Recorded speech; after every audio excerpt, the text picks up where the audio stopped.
But of course now, the northern throne of Israel is empty.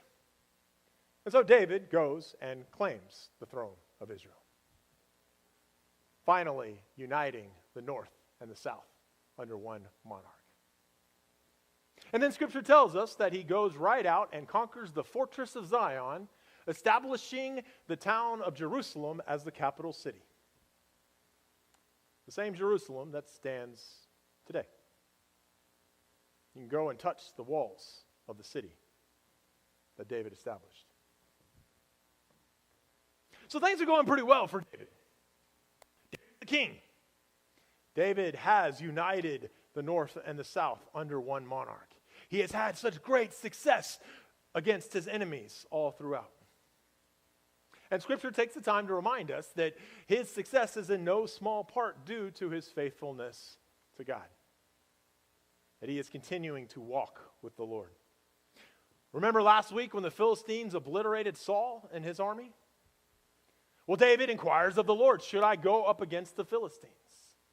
And God says, by all means, go. I will deliver the hands of the Philistines over to you.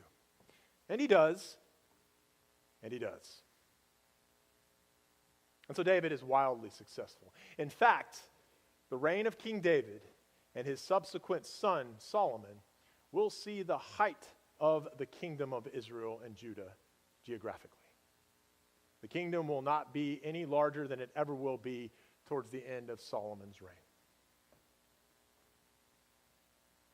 With everything going so well, David figures it's time for the Ark of the Covenant to be brought into Jerusalem.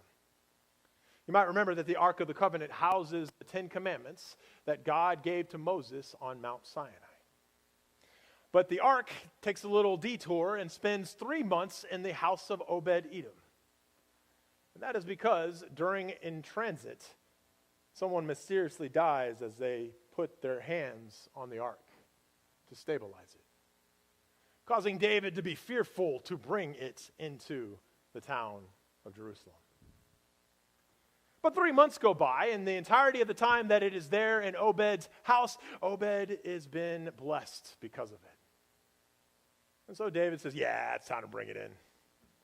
Let's go ahead and bring the Ark of the Covenant home.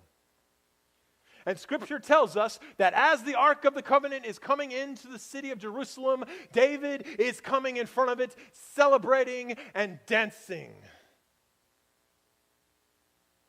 dressed in a linen ephod as he celebrates the return of the Ark. Which probably means he's dressed in his underwear, undergarments. Not as obscene as being naked, but not probably the way that most people were used to seeing the king dressed. Random person at Walmart? Sure.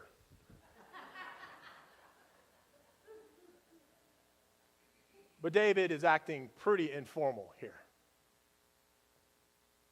So much so that his wife Michal gets angry with him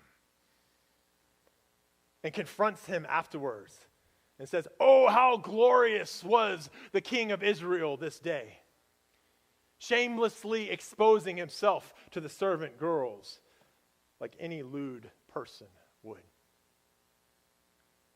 And to this, David responds, it was not to them, but to God that I was dancing and worshiping.